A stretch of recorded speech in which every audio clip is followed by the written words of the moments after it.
malo omwe mwamanga watate ndi malo owopsa yawa pakati pa adani yanga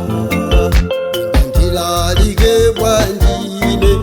oyipayo wandilonda tate koma poti mwandituma ino ndiyesetsa ndilalika o atate inuyo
ndipo ntchito indayigwira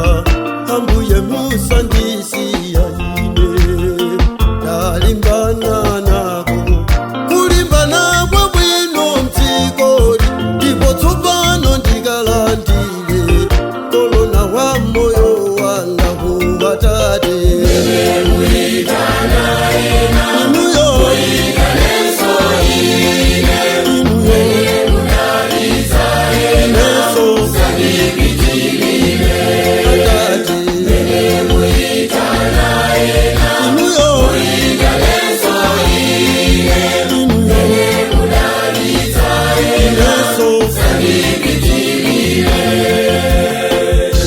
kunena kuti ati ndine wamatama ineyo komahena amati yayi timafuna kuchuka chabwine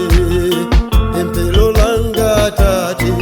ndipemphera kwa inuyo mseri kuti ngati ndimatama chonde mungochotsa moyo wanga ku atate inuyo